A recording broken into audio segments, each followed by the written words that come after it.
Hello. My name is Kristen, and I am obsessed with all things play-based and child-led learning. Truly obsessed. I am here to help you navigate the messy and the magical on your journey to a play-based program. It is truly magical on the other side, and I want you to feel each day what I feel when I walk into my classroom. I am the homeschool mama to 4. I'm the founder of a play and nature-based preschool and forest school, and I am here to cheer you on. I'm ready. Are you ready? Let's get going.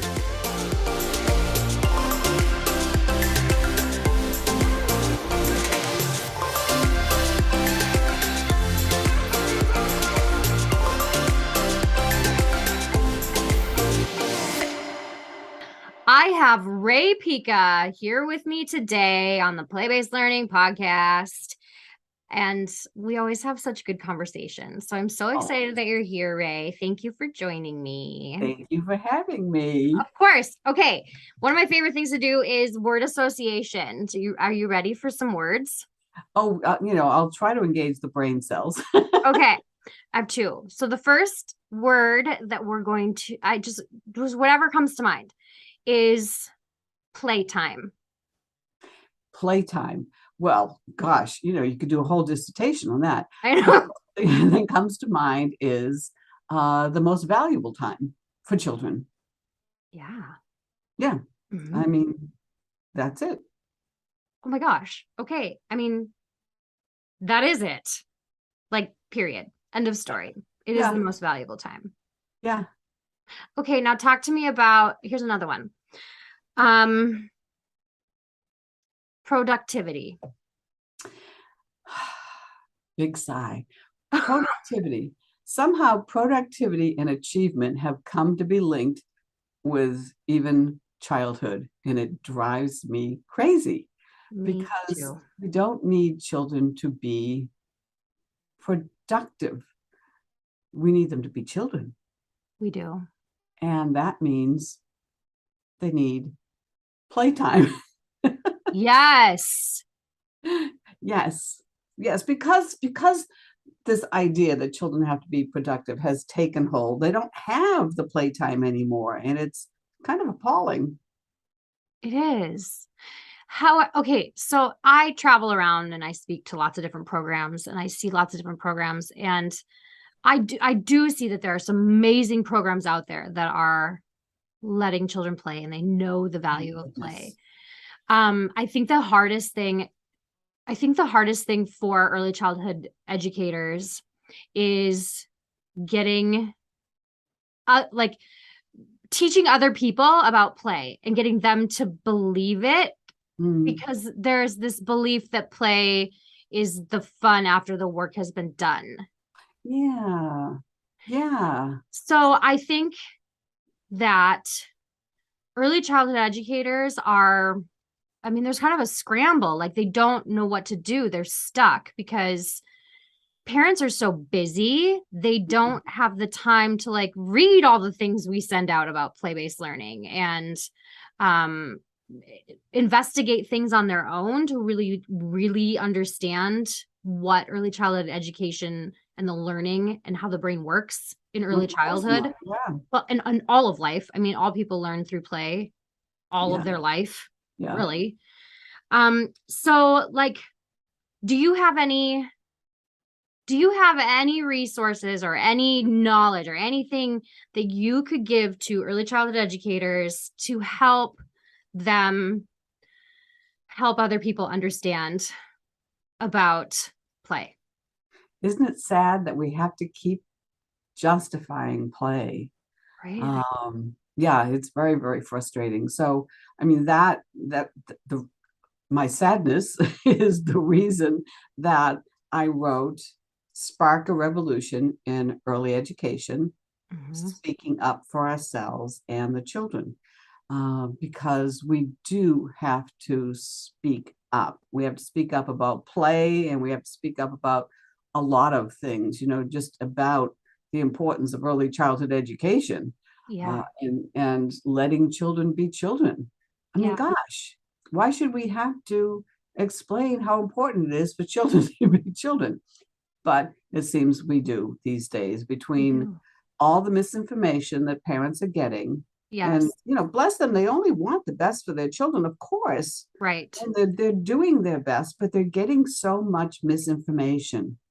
And social media isn't helping, and traditional media and the 24-hour news cycle isn't helping. So, they're getting all that misinformation. And Yeah. then we've got, it goes way back to the 1980s where that report came out, A Nation at Risk. And it was all about how we're failing in education, and that's when the push started. And it turned out that much of that was misguided and misinformation as well. I've actually never heard about this report. What is this report? Well, who wrote it? Young, and I'm too old. It came out when I was born. Well, yeah, A Nation at Risk, and I can't remember the subtitle, but it was, I don't know if it was the Department of Education at the time, Ooh, I'm gonna look that up. Yeah, do. But, it just started us spiraling toward No Child Left Behind and Race to the Top and all this nonsense. It said essentially that we were falling behind other countries in education, and the way in which, I mean, even if that were true, the way in which the policymakers decided to go about fixing it is all wrong, and it continues to be wrong. The accountability, the testing, the push for academics earlier and earlier is just it's doing terrible things to early childhood education, to the early childhood education professionals, and especially to the children. It's having a significant what do I want to say?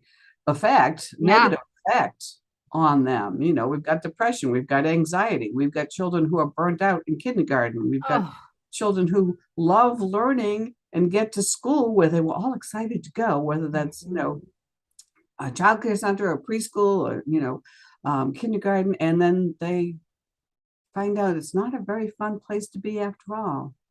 So yeah, that I don't even know if that answered your question, because your question was such a long time ago. I just asked about I think it was about the Nation at Risk thing and what that was all about. So I mean, that's kind of where it started. And so, I've been around for over 4 decades in this field, and most of the changes I've seen have not been good ones. So, I was on a Zoom doing a keynote, a virtual keynote, and we were talking afterwards, and I said something about speaking up for ourselves and the children, and one of the participants said, "There's your next book."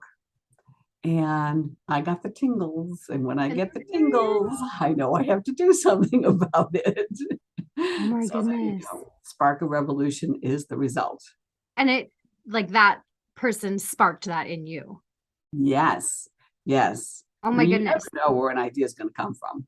Right? I love that about ideas and creativity. It's like confetti that floats around in the air, and then all of a sudden it hits you. And if you don't do something with it, it floats away to somebody else. So I'm glad you grabbed onto that one. I love that imagery. It's true. It's so true. Have you read the book Big Magic by Elizabeth Gilbert? Yes, a while ago. Yes. So I truly believe that creativity is everywhere. It's just that you have to have an open mind to let it sink in, right? Yes, absolutely. And when we tend to think of creativity as just belonging to those artsy types, and creativity is part of life itself. It's part of business and medicine, and it is, everything, science, technology.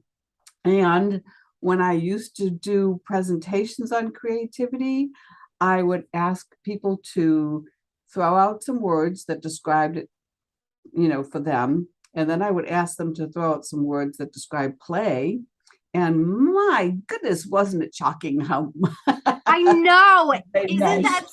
That is so cool. I've put that together in my brain before. And I've always wondered, does anybody else see the connection between play and creativity? And it's the same thing. Absolutely. I mean, we talk about playing with ideas. And They absolutely. I mean, when we take away play from children, we are also taking away opportunities for them to, build their creativity Yeah. and so many other things that they need in life. Yeah. I was in Texas a while ago speaking to a group of early childhood educators, and one of the things that kind of kept coming up over and over and over again was well, the parents want this and the parents want Yeah. that and the parents this and the kindergarten teachers that they're going to go to want this. And I kind of was like, okay, well, what are you doing to like teach them about the thing that you're trying to teach them about? And they're like, well, nothing really. And I was like, well, you really need to like find some resources. And I actually gave them your website, Rae, Oh, and thank you. raepica.com. And I told them there's like so many good resources on Rae's website to be able to just like hand to parents. And the whole time I was sitting there, I was like thinking, there needs to be some sort of something for early childhood educators that helps them gather resources that they can then take and give to other people. What are you doing about that, Rae? Well, it's sad, isn't it, that they saw that parents and the kindergarten teacher and blah, blah, blah, were all asking for things that they know are developmentally inappropriate. Yeah. And yet when you asked what they were doing about it, they said nothing. And it's not that they don't want to, it's that it probably never even occurs to them. And that's Yes. very common. It's very Yes. common. A colleague years ago said to me, for too long, teachers have been told to shut up and do their jobs, and for too long they've complied. We're not the as I say in the book, we're not the warriors per se, ready to do battle. We're the squishy ones. Early childhood professionals are the huggers and the lovers, not the fighters, and all of that. So we don't think about um, being a champion, which I think is a less scary word maybe than being an advocate. Yeah. Yeah. But yeah, so I mean, yes, we need to provide parents with information, and that can seem overwhelming, but there are easy ways to do it. When we share articles with them, we don't want to inundate them because they're Yeah. really busy. They are. If we give them too much, they won't read it. We can sometimes we're afraid we'll come across as the know-it-alls, right? Yeah. So we can just say, oh, I came across this great article on play and I thought you'd like to read it too. Or we can post it on the parent board outside the classroom where they come to wait, because people like to have things to read while they wait.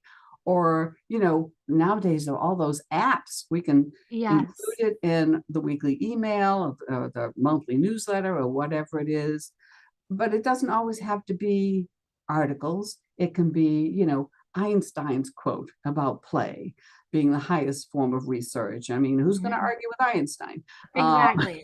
Right? We can include videos of photos of the children playing and caption it with, help parents understand that, oh, I don't know, playing at the sand and water table is scientific knowledge, or nothing is coming to mind right away. I always make those connections Yes. when the children, when they're asked, why are you doing this stuff? Why are the children just playing? If we can, and I do hate justifying it, but if we can point to the content area, if it's something to do with emergent literacy and word comprehension, so the content area is emergent literacy or language arts, and word comprehension is, and if we can also address, like if an administrator is asking the standard that it is addressing, then, they begin to see that it isn't, oh gosh, I hate this phrase, just play. Yeah. Yeah. I mean, I can't remember if it was Pasi Sahlberg. I think it was Pasi Sahlberg in the co-author of Let the Children Play, which is just a fabulous book. In a summit, he said that he was so surprised when he got to this country. He's from Finland, where they, do things really beautifully. that he said something like, if it moves, it has to be measured, in this country. And we're so intent on quantifying everything. And you cannot quantify play. You cannot quantify creativity. No. You cannot quantify all the things children learn organically. And we shouldn't have to. We shouldn't. No. Okay. I'm interested in your book because I think this is going to be a very, very, very valuable resource for early childhood educators. So the book is called Spark a Revolution in Early Education. I'm going to start over because we need to get this title out right. Spark a Revolution in Early Education, speaking up for ourselves and the children. Yes. We need a voice. We educators in general haven't had a voice, but early childhood educators, they've been really quiet. And then they really haven't had to, until the politicians started looking at us. Gosh, weren't those the good old days before they paid any attention to early childhood education? Yeah. Those were the good old days. So tell me what people are going to be able to find in your book. In the first half of it, I debunk the 4 myths that I think are having the greatest negative impact on early childhood education and the children. And one of them is the idea that playtime is not productive time, because that's just wreaking havoc on early childhood education. And why so many parents are asking for more academics. That and the belief that earlier is better. Oh, they all intertwine, these myths. And from my research, I know that when you debunk a myth or try, you have to replace the myth with facts in people's minds. So I'm giving them the facts. Amazing. And in the second half of the book, we talk about speaking up with parents and with administrators and policymakers. So it's it's an advocacy tool, but I don't want that word to frighten anybody, I think advocacy, well, at least like from my own understanding, way back when I first started with play, the word advocacy sounds political. Like it has a political connotation to it, and that can be very scary for some people. Well, as though you're going to have to go testify before Congress, right? Yeah. No, there are much smaller ways to advocate. Become a champion. What are some of those like simple ways that we can become a champion / advocate?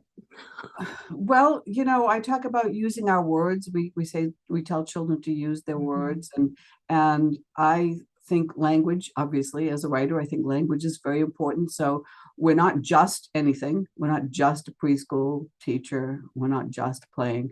It is childcare, not daycare. We are early childhood professionals or educators or teachers. I heard someone describe herself on TV as a daycare worker, and I wanted to weep because I feel like that there's no shame in being, in that profession, but that I can hear the just before that. I'm just a daycare worker, where it is childcare and you are a professional. You are in, my gosh, this morning I saw something from the New York Post, the Washington Post. Somebody had posted it on Twitter that childcare professionals are paid, I think it was 50 cents less than animal care people. Now, I love animals, but hello, this is so wrong. So yes, we have to speak like professionals, and we have to tell our stories. We have to speak with pride. Someone asks you what you do for a living, you tell them you're an early childhood educator, and maybe speak with passion about why you chose the field and why it matters so much. And I mean, you don't have to be giving lectures. If you have the chance to talk to someone in the line at the DMV or, whatever, I do it all the time. If I'm on hold, I was on hold with tech support for something or other. I think it was the TV, and I could hear a little girl. And I said, "Oh, you have a daughter?" And she said, "Yes, she's 4 years old." And off I went, So we started talking about her preschool experiences, and I just, whenever I can. So Yeah. those are simple ways that we Yes. can do it. And then I mentioned a couple of the ways that we can address play with parents, um, and we do have to get the parents on our side Yeah, we if we're do. going to change the policies, because look at how they've changed the landscape from play-based to academics-based, you Hmm. know. So they can go the other way, it can go the other way around if we get them on our side, if we help them understand how valuable, the play is. So yeah, there are lots of what I call quiet and loud ways to become a champion. Um, so the title of your book, like I have like imagery of things in my head that's very vivid. And so the title of your book makes me see a whole bunch of people in like warrior costumes, like warrior garb, all standing together, and they're squishy. I love that. The cover of my book is bright and colorful and beautiful, and the teacher on it is wearing a cape. Amazing. Ah, Oh, look at I have always trust your cape sitting right behind me on my oh, wall. you do? Yeah. That's Always trust your fabulous. cape. Yeah, I have it on a tattoo on my arm as well. Have you listened to the song The Cape by Guy Clark? I have not. You should listen to it after this. It is my it's like my life song. Okay. It's all about well, it starts the song starts out as it's an 8-year-old boy, and he ties a flour sack cape around his neck and takes big risks.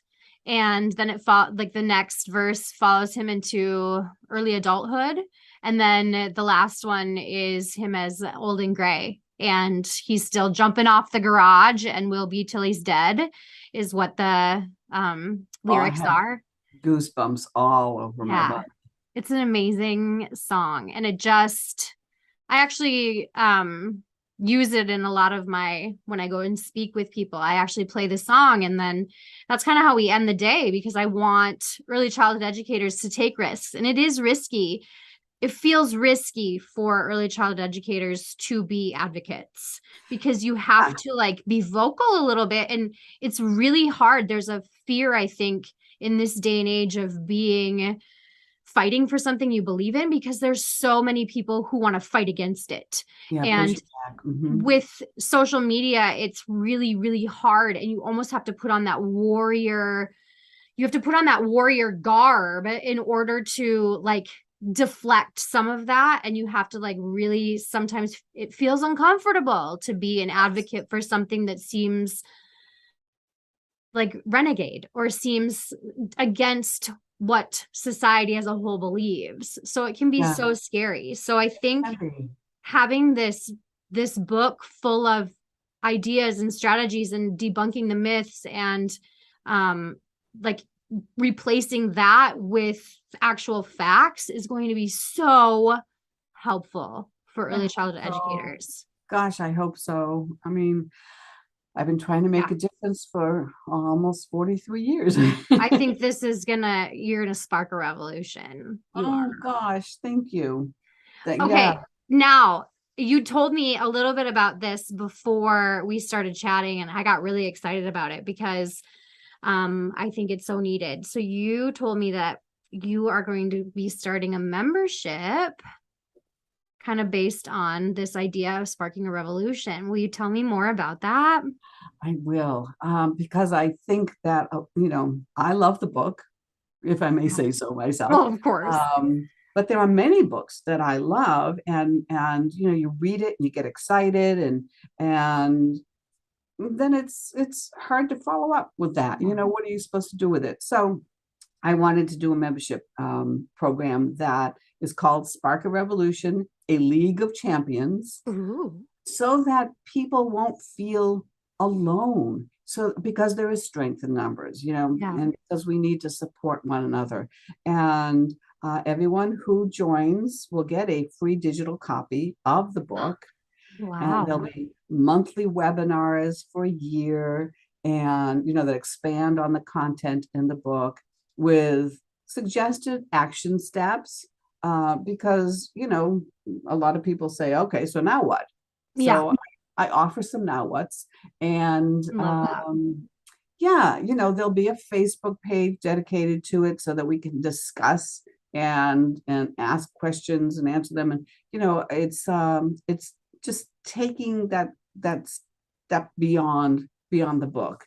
I just the revolution must come. And I can feel it bubbling. I know there's many early childhood advocates, play-based learning advocates out there, early childhood advocates in general, who are already doing the work, but we need it more. We need Always. more. Yeah. Yeah. And so this is sort of a, I don't know, grassroots approach. Amazing. And yeah, Where can people sign up for the membership, and where can they find your book? Well, Red Leaf Press is publishing the book, and RaePica.com is where you can find, much more about me than you ever wanted to know. There will be a link to the membership program there. It will be housed at raepica.teachable.com, but Okay. all you really need to remember is raepica.com. And yeah, I've got to yeah, I'm really excited I about can it. tell you're on fire about this. Yeah, it's good. It's good because, sometimes it wears you down, right? Yeah, it This does. fighting for this field can really wear you down. And that's the other thing. I think that becoming a champion can empower you. And gosh knows power is not something we typically associate with ourselves in this field. Yeah. Mm-hmm. So it's time. It's time. Amazing. Do you have any last things that you want to add? Well, I do want to say that, I have a free resource library for early childhood professionals. You It do. has 20 downloadable guides. And actually, one of them can be handed to parents. It's called Why Your Child Needs to Play. And there are a Ooh. lot of active learning ideas and, I don't remember stuff. Well, okay, and one of the resources that you have, I utilized very heavily when I was the director of a program. You have letters to parents Yes. Oh, that you yes. can I'm glad you mentioned purchase. that. I have 7 reproducible letters, one page, Yes. on messages that early childhood professionals ask me to share. Why play matters, why So earlier valuable. is not better, why we don't use worksheets. Those are just Yes. 3 of the topics. And those, along with 6 reproducible brochures to administrators or policymakers, are free with membership. Whoa. Yeah, I mean Oh, that's big. yeah, the $70 and $60 values. So Yes. yeah, I just want to do whatever I Oh my can. goodness. Yeah. Oh, Rae, you are sparking a revolution, and you are such a light in the early childhood education field. Your name comes up in every single one of my talks as an amazing resource. All of Oh gosh. your books, like What If Everybody Understood? Child development. Yeah. And then the other one, what's the name of it? What if we taught the way children learn? And plus you have many more, but those are the two that really resonate with me as an early childhood play-based learning advocate. Um, they come up. That's like one of my top resources for You have quite the following, because when you showed a page from What If Everybody Understood Child Development on Instagram, yeah. my sales went up. I go, Oh, you really, people listen to you. oh, that's really Yeah. neat. Do you know what's really cool? Is it's interesting too how it's not just early childhood educators who pick up that book and read it, because I actually had an acquaintance who I did CrossFit with 5 years ago who follows my page.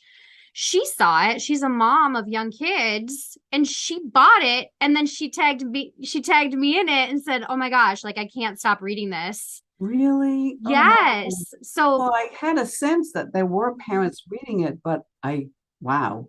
yeah. That's And she was blown away. So like she was like, this, it just makes so much sense.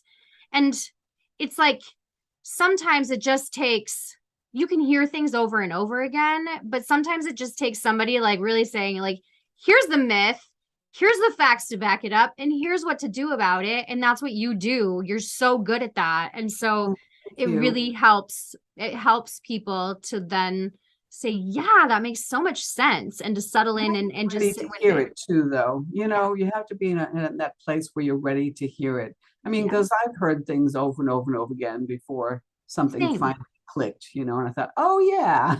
Yeah. It's like it might just take a different way of hearing it. Thank you so much for telling me that. That means the world to me. Oh, you're always such a joy to have on the podcast. I appreciate you and the work that you're doing. Go to raepica.com to get all of the cool info and all the resources and to sign up for her membership. And your book is available today, November 30th. So where can they go to get your book? Well, you will get it free with membership, or go to Red Leaf or Amazon, you know, wherever you prefer to buy your books. I don't sell the books, you know, on the website, so I describe them there. Amazing. Yeah. Amazing.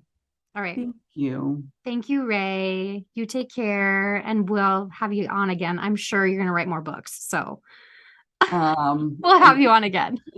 I have been asked to submit a proposal to another publisher, and that's way on the back burner right now because there's other stuff going on. But yeah, I said no at first, and then I got the tingles. Oh, tingles.